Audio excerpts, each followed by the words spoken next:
Xin cho con trái tim nồng nàn biết yêu mến anh em, khi an vui hay những khi nhọc nhằn luôn gần nhau vui sống.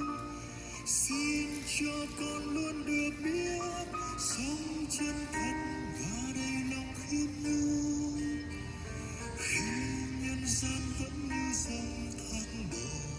Xin cho vẫn bình an.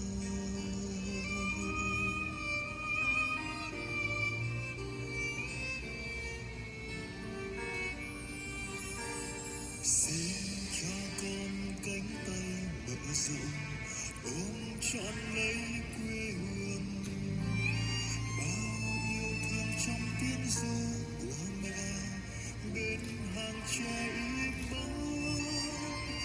Xin cho con luôn được biết sống quên mình vì mọi người chung quanh, khi vui hay lúc xuôi tay vô vọng vẫn thư thái bình an.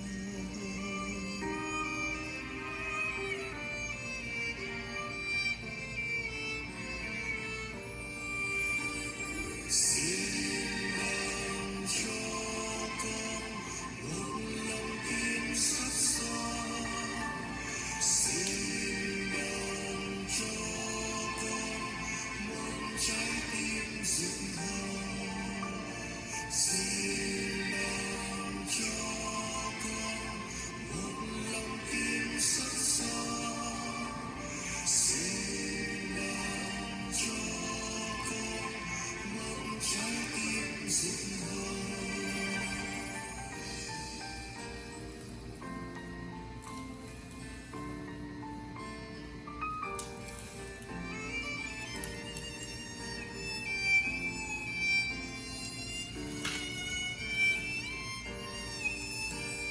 Xin cho con cánh tay mở rộng ôm trọn lấy quê hương, bao yêu thương trong tiếng ru của mẹ bên hàng tre im bóng.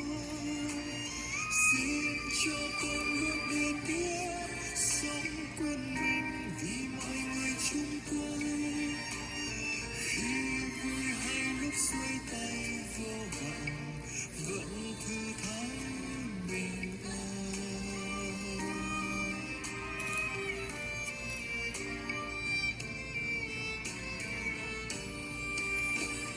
Xin ban cho con một lòng tin sắt son, xin ban cho con một trái tim rực hồng, xin ban cho con một lòng tin sắt son, xin ban cho con một trái tim rực hồng, xin ban cho con một lòng tin sắt son, xin ban cho con một trái tim rực hồng, xin ban cho con một lòng tin sắt son, xin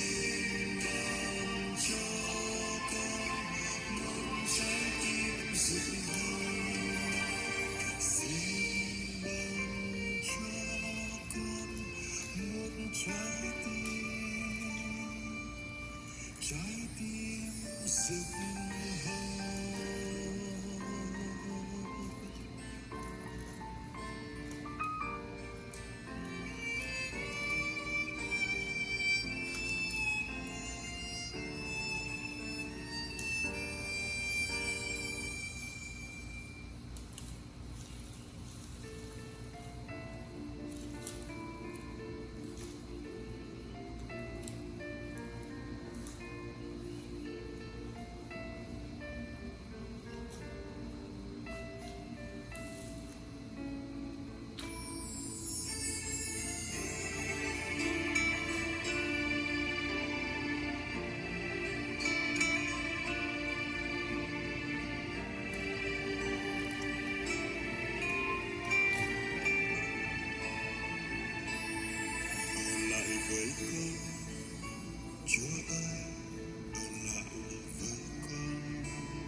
kìa đêm xuống bóng tối đang về, hồn còn lo lắng sao xuyên từ bề.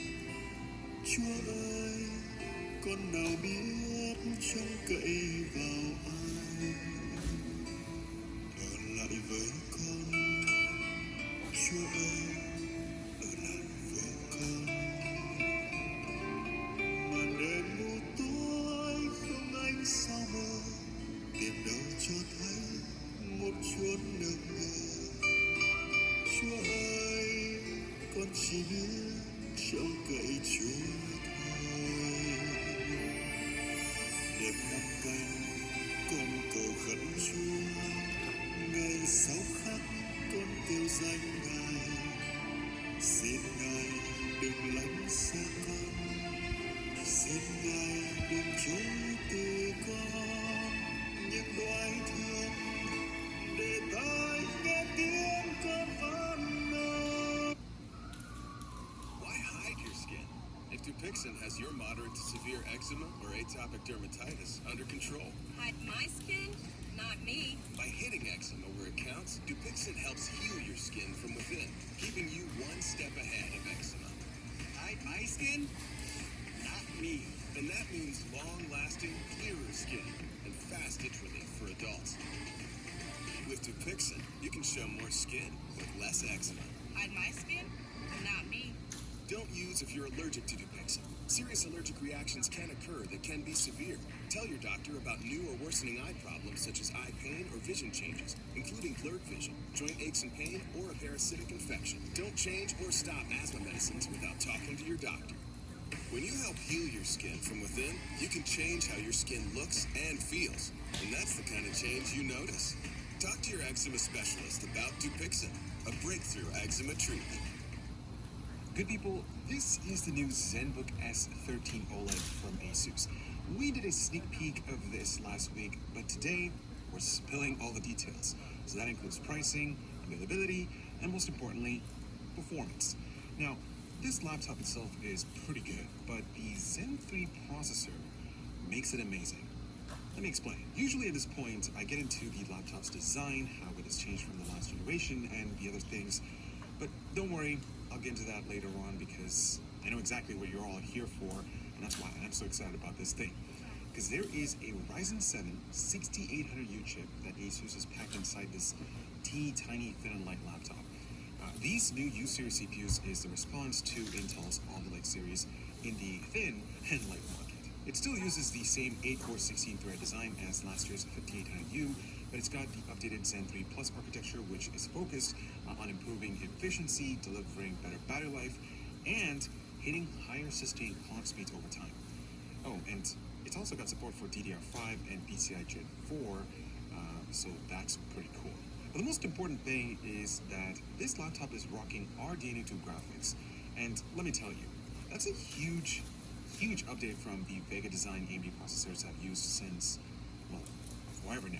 And believe it or not, integrated graphics was one of the areas where Ryzen ended up getting its butt kicked by Intel's Xe, and now, get ready for some serious changes, my friends. Now, I do want to quickly talk about pricing because it starts at $1,100, and that gets you a Ryzen 5 6600U with 6 cores and 12 threads, 8 gigabytes of LPDDR5 memory, half terabyte of storage, and a non-touch display.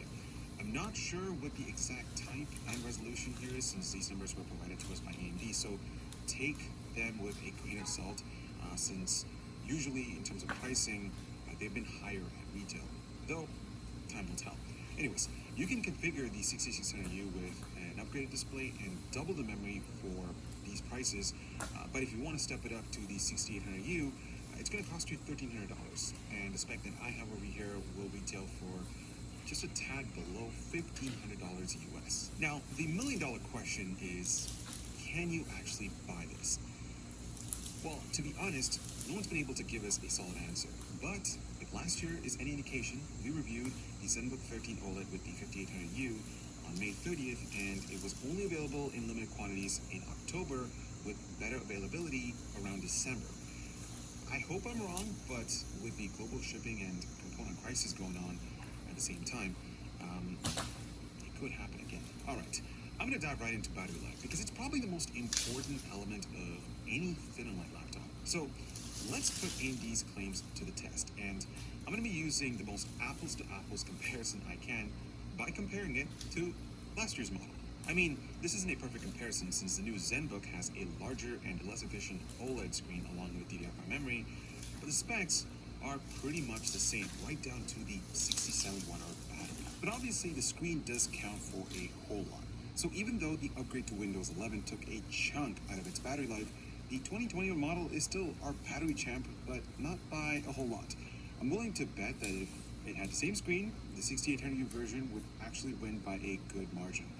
There's another important comparison here too, and that's against the Yoga 9i and its Alder Lake i7 1260p. It's got a bigger battery, but it got hammered in this test. I mean, it wasn't even close, so right now it looks like Alder Lake has some efficiency problems that negatively impact its battery life. And in this market, that's a bad thing, guys. When putting the system under a heavier load, the screen becomes a non-issue, so we're basically seeing a tie between the two ZenBooks. I mean, both have the exact same CPU power limits and identical battery capacities, but the crazy thing is how far ahead they are. I mean, you'd think other laptops running at similar wattages would be a lot closer, but no, the Ryzen CPUs are still champs here. Alright, so I guess that sets the stage for some performance testing, and the ZenBook S13 comes with 3 different performance modes. So there's the balance